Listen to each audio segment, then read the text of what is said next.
So you have no energy. You exist, but you don't exist. You are always in this sort of transient state where you watch people who seem to be corrupt and who have favor. You see a system occur. It doesn't seem like, and you know full well, that you're not dealing with, particularly in the narcissist, a particularly intelligent person, one that you'd say is capable of such diabolic measure, but that at certain times they become ignited and infused with an energy that is always oppositional, that is always defiant. And what you have to come down to terms with is the fact that each person has been brought to this earthen altar, quite figuratively as well as literally. In other words, the number, the order, the place, the time, the event took on an essence of its own, so to speak. Odd situations where people collect together, right? Where you have an event like a birthday party, a funeral, a wedding, where people are under this sort of obligatory assumption that they must show up. And usually later in life, people realize that that's complete bullshit. But they're so vested in the straw man and the image of who they are on a superficial level and the things that they think they value, only to realize under the wisdom of experience, how they've been misled, how they just followed a false moniker of guile and deception, and that no one could fall in love with anyone else if they could see the truth about that other individual.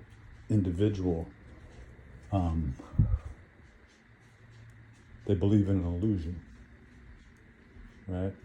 So it makes the truth that much more important. But on the same scale, you are forced to lie. You are forced to lie no matter what you do. If you are moving into a new place, if you are applying for a job, you will find that no matter how honest you thought you were at the time, that a lot of the things that you said were based on aphorisms. They could go one way or the other as far as your experience or a reference you're using. That your desire to have such a thing or attain a certain titleship was the promotion, was the energetics, gave the power to making such a thing happen, right? And then you start to see how these are steps. You're stepping through society.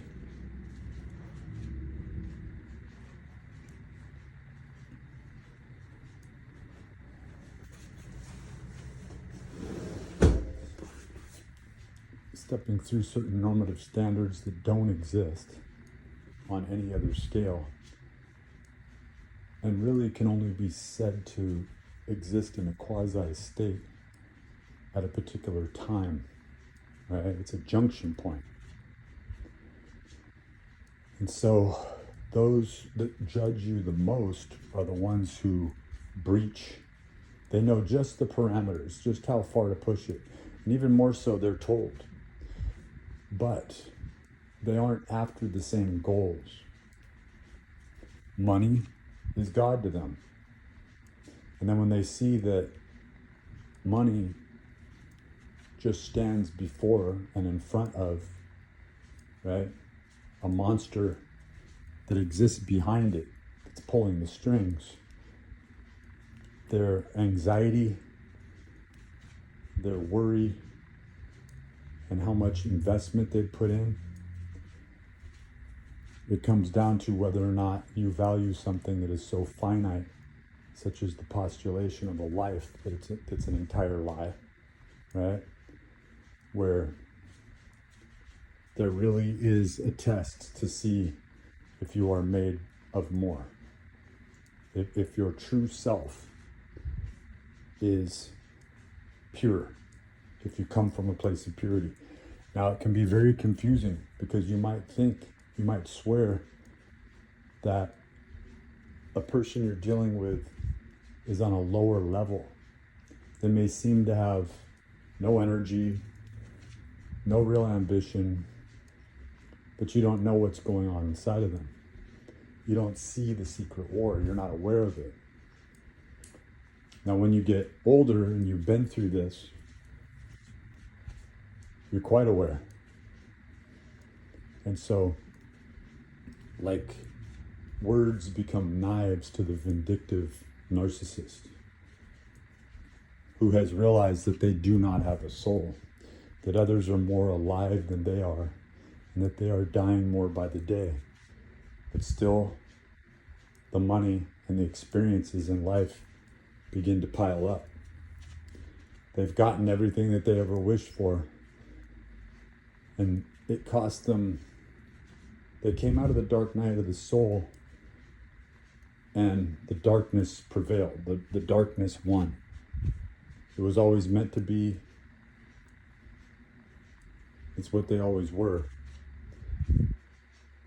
But their existence can then be deemed non-existent, nullified. So you wonder, how does something that has no life, no energy, continue on or even seem to prevail? And the biggest question is it happening in your life? Are these malignant forces, and we're not even going to say forces because they're not.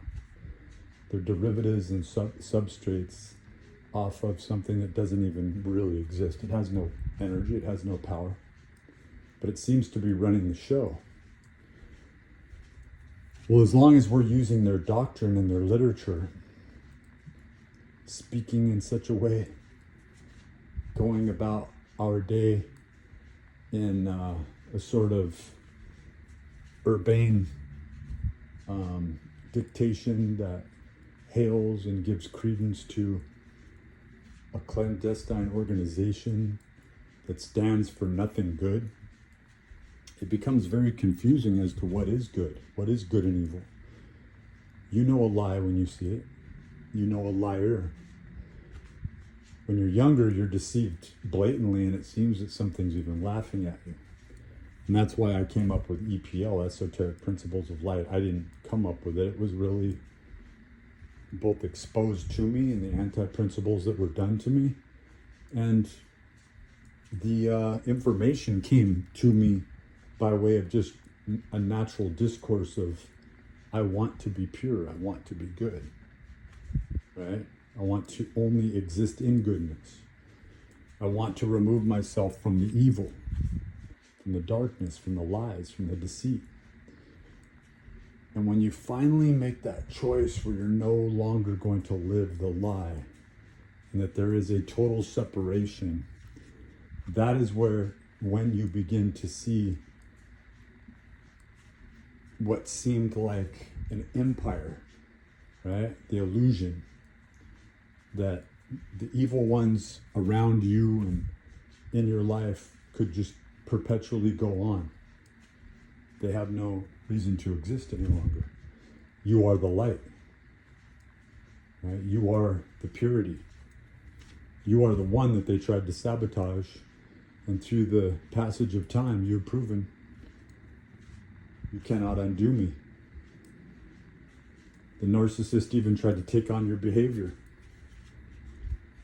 coached by some malignant force, but you knew that person didn't have diabolical prowess or means or intelligence to do such a thing, or even the accolades or a degree or a job that was just given to them. You know, it seemed all the obstacles got out of their way. There's no equality in power. It's a falsified world. We live in these falsified bodies. They are sin suits. And they were not produced from an alliance of good and evil. There is no such alliance. It's a lie. It literally lives off of, like a parasite. It is a parasite. Off of the moral objections of those who are free. And since it has been judged, since it is a lie, since it cannot speak the truth, and it even uses the truth as a lie, think about the narcissist that you know. Think about how they do this. Think about how they mimic you. Think about how jealous they are of you. For a long time, you didn't realize it, that they were jealous of your life, your life force, your light. And you almost lost it. You had to go through the dark night of the soul. You had to jump in and command. And you came out victorious. And now, just by you realizing yourself and becoming yourself, that is your power. That it will always be dark. And it will go into rot. And all of the false presuppositions of the lies that that person has been told will fall. It no longer has interest in the thing. It's a puppet in a rotting meat suit that has lived far past its expired time. And you don't want to be around when the flies come out. But that's validation that it was always dead. Preaching death and thinking that it was preaching life because it was so lost. And you can't feel sorry for such a thing. And how could they be alive ever? Well, there's a very evil thing going on where these entities are being resurrected. If you want to follow Nathaniel Gillis, he talks about it. He talks about these, it's a very tricky and diabolical process where you could say that they're born, they are birthed. Literally, a demon will inhabit a person. They will become pregnant, and then there will be a phantom pregnancy where the pregnancy never happened. But that's all to trick the system and make it seem like it was a soul that ever inhabited a womb in the first place. It's very strange. There are fetal rituals that are done that are extremely dark. You know, you gotta see that these things are dead. They hate you. They hate light. They hate life. But they love to live in juxtaposed position to prove that you are a liar and that you are wrong. And that everything about you is not authentic when they live in praise of you. That's how they praise you, is they try to kill you. That's how bent and twisted they are. They can't be happy for you. And they have been swallowed up. They wouldn't realize how evil they are and how they have aligned themselves with death until their last gulp. They are so insistent and so egocentric. And the whole point is you can't have an ego because your ego doesn't exist. You died long ago. Right? Speaking of this malignant force that isn't even a force. It seems equal here, but it is not. It 100% is a chameleon.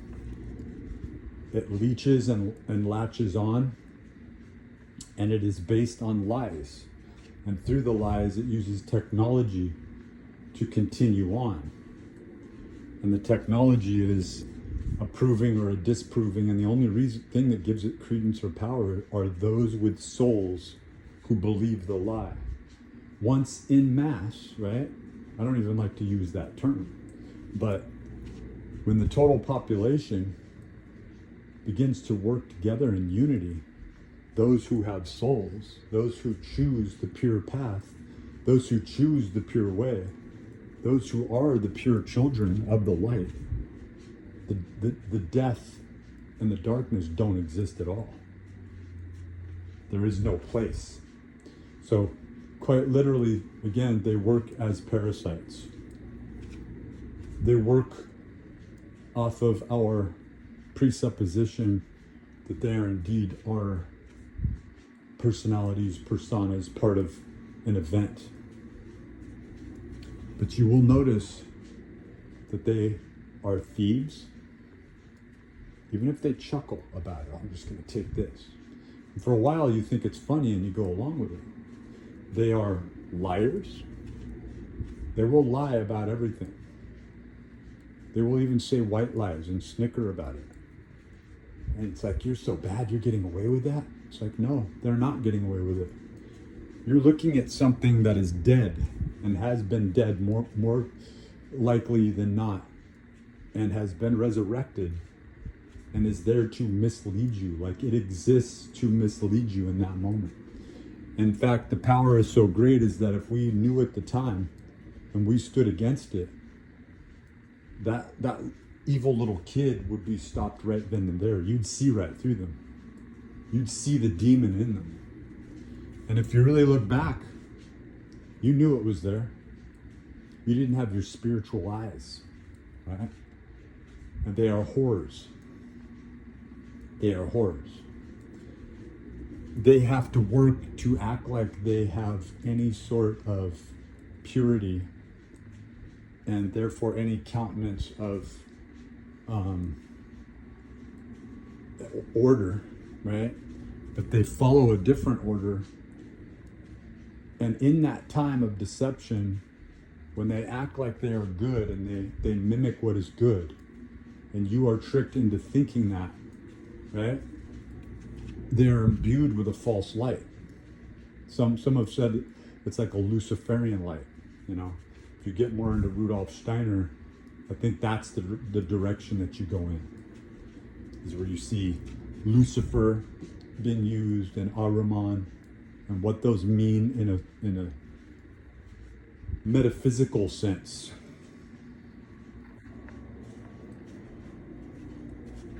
So the other thing that they do is they con.